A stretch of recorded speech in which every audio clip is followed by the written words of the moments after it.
Wesh les gens, c'est Revive. Et bienvenue dans cette review du manga qui me brise le cerveau chaque mois, j'ai nommé The Jojo Lands. La partie est de retour, après un mois de pause, qui a fait le plus grand bien autant à Araki qu'à moi. J'ai été de mon côté productif sur mon blog, avec 2 articles sortis au cours du mois d'octobre, celui sur Silent Hill 4 étant dérivé en podcast sur la chaîne. Je vous invite à aller check, l'idée c'est de faire découvrir une série et un jeu génial, comme d'habitude ici. Je referai sûrement la même chose pour Like a Dragon Gaiden, j'ai pas le temps d'en faire une vraie vidéo, mais je me dois d'en parler sur YouTube. Bref, tergiversons pas plus, rien à signaler pour la cover de l'Ultra Jump, et visiblement on devra attendre le mois prochain pour avoir une cover Jojo, plus le reveal de la cover du tome 2. Je suis un peu déçu, je pensais que ça allait arriver ce mois-ci, mais bon, on a de quoi se consoler avec un superbe cadeau, étant donné qu'on a la couverture du prochain Jojo Magazine. Et bordel, merci Araki. Un magnifique artwork de Jojo plein de vie, dans une compo superbe, avec une nouvelle pose hyper stylée, et surtout, c'est la première fois qu'on a un color shift sur Jojo. Et il est superbe, j'adore les parties roses sur ses cheveux et les couleurs de November Rain, aussi bien du stand en lui-même, que de ses traînées similaires à celles du tome 1. Ça va partir sur un achat instantané, pour que cette beauté rejoigne mes 2 premiers Jojo Magazine. Rentrons dans le vif du sujet.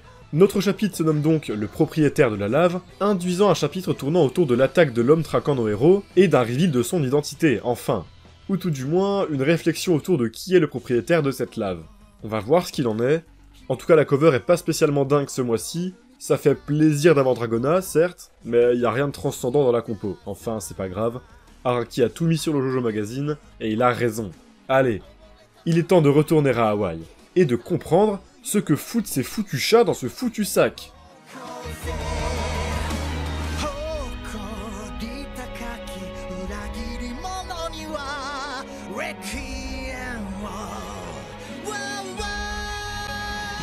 C'était un chapitre dans lequel tout s'enchaîne plutôt vite, et dans lequel le déroulé est assez clair.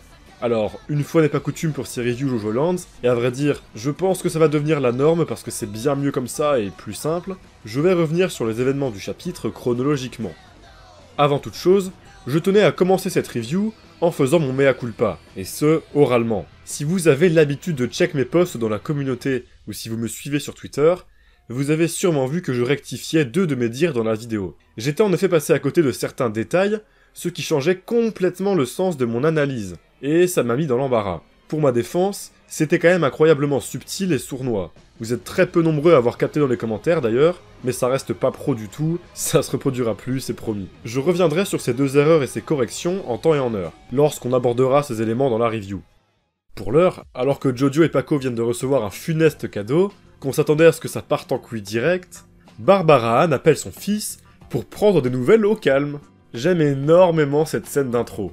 Ça permet d'abord de voir la mère de Jojo en action, qui agit véritablement comme une mère poule, conformément à sa description lors du premier chapitre. Elle s'inquiète pour ses fils, leur dit, je cite, de ne pas traîner avec cette brute et ce harceleur de Paco, un peu de respect madame quand même, j'en ai marre de voir mon goat se faire vanner à chaque chapitre, et leur demande ce qu'ils veulent manger ce soir. Elle va d'ailleurs en conclure qu'elle fera des burritos au poulet, plutôt ironique étant donné ce que nos 2 hommes ont trouvé dans leur sachet à la place de ces délicieux burritos. Ce repas du soir m'a d'ailleurs fait capter que depuis le chapitre 2, tout se passe le même jour en fait. Du départ au retour, notre groupe a toujours prévu de revenir à Oahu le soir même. Et c'est pas du tout comme ça que j'imaginais la chose perso. Rien ne dit qu'ils rentreront bel et bien sains, saufs et dans les temps, mais en tout cas c'est ce qui est prévu. Une journée sacrément agitée donc, le groupe mériterait définitivement du bon repos après ça. Une scène d'intro géniale, qui donne un peu de contexte, fait intervenir un personnage jusque-là seulement mentionné, et ce de la plus belle des manières, en prenant l'angle de la vanne, pour désamorcer la tension induite par la fin du dernier chapitre. J'adore ce genre de procédé, et Jojo Lands en est carrément friand, suffit de voir l'arrivée du Sagi dans le chapitre 7. Et Barbara Ann est trop cool, j'adore la relation qu'elle a avec ses fils. Elle est profondément aimante, malgré ses petites erreurs quant au diagnostic du trouble de Jojo. Et j'aimerais beaucoup qu'un développement fort arrive entre les 2 persos. Je la vois bien appeler souvent Jojo au cours de la partie et de ses pérégrinations pour prendre des nouvelles, s'inquiétant qu'il ne revienne pas. Enfin bref. Pendant que Jojo parle avec sa maman, Paco lui flippe, et c'est normal, il vient de voir des chats décapités dans son sac censé contenir un délicieux burrito au poulet. Et hop, pause. Des chats décapités, oui. C'était la première erreur que j'ai faite dans la précédente review. J'avais interprété cette scène comme si les chats étaient revenus de nulle part, toujours en vie et prêts à en découdre. J'en avais alors conclu que les chats étaient un stand, expliquant leur capacité étrange à pop de nulle part, comme si le manieur avait rappelé son stand après qu'il se soit fait capturer, puis suivi notre groupe jusqu'ici pour le sortir à nouveau et le cacher dans le sac. J'étais arrivé à cette conclusion, car les chats avaient la gueule grande ouverte, comme s'ils étaient sur le point d'attaquer. J'ai alors internalisé le truc, sans trop me poser de questions, passant alors à côté de l'indice évident de la case de gauche. Ces chats sont décapités. Leur gueule est ouverte simplement car, ils sont morts. Et le sac tombe sans que les chats fassent rien, parce que, ils sont morts. C'était vraiment évident, je suis un gros débile. Ces chats sont donc des manieurs, bien que le fait qu'ils soient 4 me perturbe un peu. 4 chats différents avec le même stand, c'est possible ça? Ou alors c'est un seul chat, avec un seul stand, qui offre notamment la capacité de se dédoubler, en plus de faire des fils? On aura sûrement des réponses, genre dans les pages bonus d'entre-chapitres du tome 2. Dans tous les cas, l'important à retenir, la nouvelle conclusion, c'est que ces chats décapités signifient une chose. Ils étaient les subordonnés de quelqu'un de plus haut placé dans une organisation, qui se sont fait trucider après avoir échoué à choper le rocher. Cette personne a alors offert ses têtes à nos héros pour leur mettre un coup de pression en leur faisant bien comprendre qu'ils sont suivis, et par quelqu'un de cruel, n'hésitant pas à faire du mal à des chats. Paco mentionnera à quel point c'est terrible de faire ça, se plaçant en défenseur des petits animaux mignons. Il dira que c'est typique de la mafia, que c'est un moyen de montrer qu'il ne tient pas compte des valeurs de la société. Au-delà du fait que le GOAT est quand même beaucoup trop renseigné, Barbara n'a finalement pas tort en disant qu'il a peut-être déjà fait de la tôle, cette mention de la mafia est un sacré truc. Le retour d'une organisation similaire à la passionnée version Hawaï, Diavolo, ça ferait sens que la mafia trouve en ce rocher de lave un objet providentiel, leur offrant un moyen de s'enrichir outre mesure. Leur motivation serait donc carrément claire. Jodio avancera qu'il pense que la lave n'est pas la propriété de leur assaillant. Rohan a trouvé la lave, cherche à la déchiffrer, et l'assaillant, que je désignerai à partir de maintenant comme la mafia, que ce soit juste ou non, l'observe pendant ses recherches, afin de comprendre son fonctionnement avant de le voler. Rohan avait également une carte chez lui, indiquant un coin montagneux, sûrement source de cette fameuse lave. Tout ça peut expliquer pas mal de choses, et en fait, fait pas mal avancer le mystère. La grande question c'était en effet, en quoi le rocher de Jodio est différent de tous les autres rochers appartenant à Rohan? En quoi il est différent des simples rochers de lave qui se trouvent à la source? Rohan sait évidemment beaucoup de choses, et je pense qu'après de nombreuses recherches, il a réussi à en quelque sorte transformer le rocher de lave brut pour le faire devenir ce qu'il est aujourd'hui, dans les mains de Jodio. Un rocher utilisable, avec des propriétés spéciales, ce qui n'est pas le cas des rochers bruts trouvés sur ces fameuses montagnes.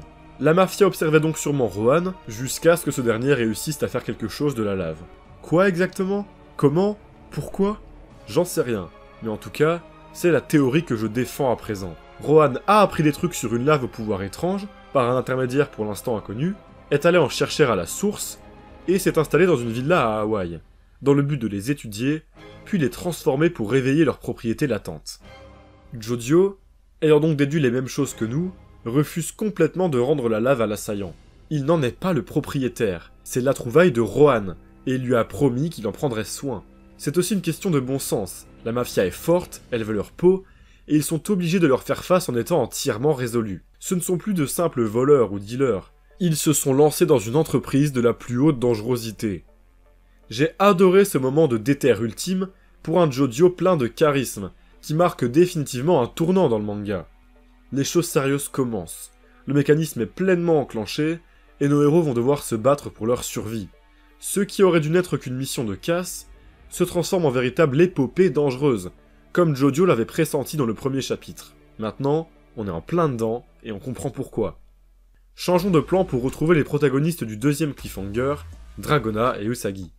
Ça commencera avec un Usagi qui videra son sac, pour prouver que la montre n'est pas là, qu'ils ne l'ont pas volée. Ouais, c'est à peu près comme ça que j'imaginais le contenu du sac d'Usagi. Et hop, deuxième pause. Le grand sujet du dernier chapitre, c'était la manière dont fonctionne le rocher de lave. L'idée de notre équipe, c'était que lorsque l'on fait entrer en contact le morceau de roche avec un objet, ce dernier sera de facto considéré comme de valeur, et reviendra à son propriétaire d'une manière plus ou moins détournée. Dans le chapitre précédent, ça avait marché avec le billet, et avec la montre. Rappelez-vous, Dragona et Usagi étaient mis face à 4 montres, dans le cadre de leur entretien avec le bijoutier. Dragona avait frotté une de ses montres au rocher, et le chapitre se terminait sur cette même montre qui disparaît, laissant supposer qu'elle a bel et bien été attirée par le rocher. Sauf que, non en fait. Dragona a frotté 2 montres, et ce n'est aucune des deux qui a disparu, rendant donc la théorie fausse, entièrement, et contredisant donc l'entièreté de mon analyse. Sauf que, ce chapitre va finalement venir mettre un peu de l'eau dans le vin des théories Jojo Lands, cassant une fois de plus notre cerveau et réhabilitant même la théorie de nos personnages, et ce, en l'étayant et en la rendant même plus claire. Car la réalité, et ça on pouvait pas s'en douter car Araki ne l'a pas montré, c'est que Dragona a frotté chacune des 4 montres. Celle qui a disparu a donc bel et bien été frottée aussi. La question maintenant, c'est donc de savoir pourquoi c'est elle qui a été attirée et pas une autre. Et c'est là toute la question de ce chapitre. Le bijoutier veut appeler la police, mais Usagi et Dragona se posent en victime. Après tout, ils sont séquestrés. C'est pas de leur faute en plus, hein. Ils sont innocents, et ne savent pas non plus où est passée la montre. Bon, il y a quand même peut-être un peu volonté de nuire au début, hein. D'où leur réaction flippée en mode « non, il y a RTKT », lorsque le bijoutier annonce qu'ils vont vérifier les caméras. Allez, il est temps de voir ce qu'il s'est passé. La manière dont l'action est mise en scène est assez géniale. En effet, il va falloir s'y prendre à plusieurs reprises pour trouver une caméra filmant le bon angle, ce qui fait monter le suspense d'une superbe manière. Un suspense qui s'arrêtera sur un gros plan montrant la montre se faufiler sous la main de Dragona pour se caler dans son bracelet. Et ce, avec un Smooth Operators qui s'est activé tout seul, sans que Dragona s'en rende compte, pour aller chercher la montre. Je pense qu'il n'y a pas à chercher plus loin qu'une simple nouvelle illustration pour montrer que les objets reviennent toujours d'une manière détournée et originale. Ça peut être un enchaînement de circonstances marrantes, comme dans le dernier chapitre, ou du coup un stand qui s'active sans que son manieur se rende compte. Dragona dira que c'est le même phénomène qu'il s'est passé, au moment où le diamant a glissé de ses mains pour aller dans la tasse de chez Rohan dans le chapitre 5. Et ça, c'est fou! En fait, jamais le rocher n'a fait se téléporter les objets directement. Ils ont toujours été sous l'influence d'autres actions, en l'occurrence ici, de stands utilisés de manière inconsciente, soit pour que les objets reviennent au manieur, ou pour qu'ils soient amenés à l'ennemi selon qui possède le rocher. On avance bien, je trouve, et ça va pas s'arrêter, puisqu'on a maintenant le droit à un nouveau rebondissement qui va venir encore affiner le mystère. Alors que les gardes n'en démordent pas, et cherchent la montre sur le corps de Dragona, cette dernière va glisser. Elle va d'abord se poser sur les lacets du bijoutier, puis se mettre à glisser frénétiquement partout sur le sol, lançant les gardes et le bijoutier à sa poursuite. Ce dernier laisseront Dragona et Usagi libres, s'excusant de les avoir accusés, et disant que le bracelet est juste glissant. Au-delà du fait que c'est très drôle, ça veut dire un autre truc de fou. Ça tient en une phrase. Un objet touché par le rocher de lave reviendra toujours à son propriétaire. Et ce, comme j'ai pu le dire maintes fois, de manière détournée, mais toujours en s'assurant que l'objet peut revenir à son propriétaire, en étant sûr à 100% j'entends. Ici, la montre ne pouvait pas revenir à Dragona, pas du moins sans que ça parte en couille, qu'ils usent de la violence et deviennent des criminels déjà plus qu'ils n'en sont, mais ce serait déraisonné et contre-productif. Alors, sachant qu'elle ne pourra pas revenir à Dragona dans ces circonstances, les bijoutiers ne pouvaient juste pas laisser partir l'homme avec, elle reviendra à Dragona, plus tard. Utiliser Smooth Operators contre le gré de Dragona ne suffit pas, ne marche pas dans ces circonstances. Alors, la montre se verra prise dans le mécanisme, lui permettant de revenir vers Dragona, mais d'une autre manière. En gagnant des propriétés ultra glissantes donc, une manière what the fuck rejoignant la liste des enchaînements d'actions bizarres qui font revenir les objets vers le rocher de lave, aux côtés des mouches qui plongent dans le sprite, ou des stands qui agissent subitement tout seuls. Ce faisant, les agents laissent donc partir nos héros, alors pris par surprise des actions étranges de la montre, et n'ont pas d'autre choix que de la rattraper, aussi bizarre ce soit. Et cette montre finira par revenir à son propriétaire. Simplement, plus tard, parce que maintenant, c'était pas possible. Même si elle doit quitter l'île, comme il le dit, peu importe. Donc que ce soit en continuant sa course effrénée, et en finissant par sortir du magasin d'ici quelques minutes, ou en étant acheté par un autre homme qui sortira de la boutique, prendra un avion pour revenir à Oahu, qui tombera dans l'eau au cours du vol, et qui finira par accoster sur une plage alors que Dragona se baignait dans le coin, la montre reviendra à Dragona. Et ce de la manière que vous voulez, de la plus simple à la plus excentrique, la seule limite étant l'imagination d'Araki, et je trouve ce concept merveilleux. La dernière question, c'est celle de pourquoi cette montre, et pas une des 4 autres. Dragona dit que les choses de valeur utilisent les émotions humaines ou les connexions comme intermédiaires. Et accrochez-vous, encore une fois on se dirige vers un truc de fou et une avancée de zinzin. Ma théorie, c'est que cette montre, c'était celle qui plaisait le plus à Dragona. Que le rocher a senti une émotion, en l'occurrence, un attachement émotionnel à cette montre. Et que donc, c'est celle-ci qui reviendra vers elle. La notion de connexion est aussi utilisée. Ceci pourrait vouloir dire que le rocher arrive à comprendre les connexions, les relations qui relient les êtres humains. Alors, Comme je l'ai avancé à plusieurs reprises dans mes reviews, aussi bien le mécanisme que le rocher de lave, ils ne tiennent pas que de l'outil pour se faire de l'argent, définitivement. Il y a quelque chose de bien plus symbolique, conceptuel, émotionnel derrière tout ça. Et c'est véritablement génial. Voilà, j'en ai fini avec cet instant diamant. On a été servi comme jamais dans ce chapitre. Le mystère avance véritablement à pas de géant. C'est passionnant, bourré de concepts géniaux qui gravitent autour. Des concepts peut-être un peu casse-gueule sur le long terme. Tout ça est quand même bien ambitieux. Il y a plein de règles, plein de subtilités, dont certaines qui nous échappent encore. Et je donne toute ma force à Araki pour qu'il gère comme il faut tout ce beau bordel amené avec ce rocher. Parce qu'il y a moyen de faire un truc monumental avec de telles fondations. Je lui fais confiance. Le chapitre va se terminer sur une scène forte, décidément laissez-nous respirer, dans laquelle Jojo et Paco se retrouveront, enfin et après tant d'attentes, en face à face avec l'assaillant. Un assaillant qui, et c'est l'une des plus grosses surprises du chapitre, prend l'apparence de Paco. C'est évidemment dû à une capacité de stand. Une capacité au premier abord pas spécialement super innovante, l'esthétique du truc rappelant Doctor Who, et le concept lui-même Surface, ou même Crime Starter. À voir ce dont il en retourne clairement, ce qui différera ce stand de ses confrères. Mais en tout cas, cette intro était exceptionnelle. Le coup d'un deuxième Paco, je m'y attendais pas. La mise en scène était véritablement folle. Cette double planche dans laquelle on voit l'imposteur apporter le plateau tout tranquille, celle-ci où Paco lui-même voit le truc et pige rien, et surtout, celle-ci où Jojo se retourne et voit le Paco avec son visage craquelé, l'imposteur. Et... attends quoi? Le vrai Paco, c'est celui qui était dos à Jojo, on est d'accord. Alors pourquoi c'est celui-là qui se transforme, qui révèle être l'assaillant, et pas celui qui vient d'arriver? Depuis quand les deux ont été échangés? Jojo était avec l'imposteur depuis la fin du chapitre 8? Non, qu'est-ce que c'est que ce bordel? Putain de merde, le cliffhanger de malade. Araki, t'es un énorme fou furieux. C'est sur cette scène sur laquelle j'ai malheureusement pas plus d'infos à vous donner, et avec une hype à un niveau surnaturel, qu'on va s'arrêter là pour aujourd'hui. C'était véritablement un chapitre exceptionnel, l'un des tout meilleurs de la partie une fois n'est pas coutume.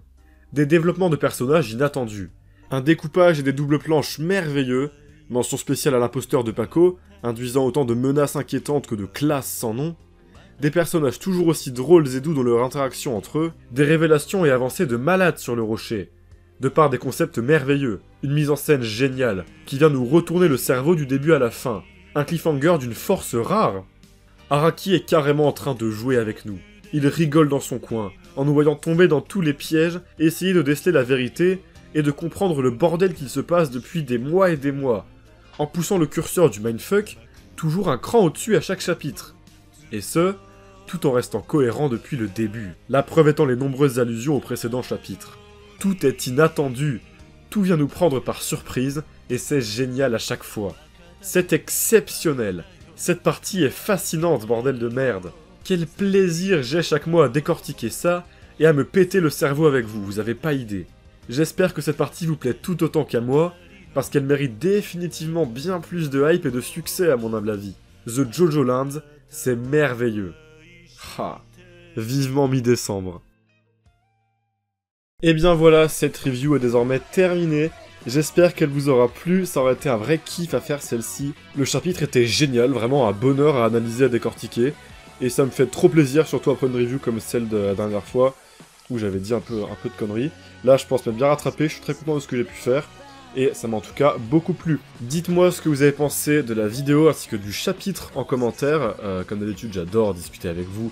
Bien sûr, n'hésitez pas à la partager sur les réseaux, à mettre un petit like. Ça aide au référencement et ça régale. Je remercie comme d'habitude tous les très généreux donateurs qui sont là chaque mois pour me soutenir. Merci les gars, ça régale toujours. Et je vous donne rendez-vous donc le mois prochain pour la review du chapitre 10, avec pas mal de nouveautés au programme, vu qu'on aura de la cover, de la color page dans tous les sens, ça va régaler. Et peut-être qu'entre temps il y aura la petite vidéo podcast et l'article sur Like a Dragon Gaiden, qui sait, j'aimerais bien en tout cas. Allez sur ce, portez-vous bien, passez une bonne soirée, une bonne journée, ce que vous voulez, et n'oubliez pas que The Jojo Lands, c'est quand même vachement bien, bordel.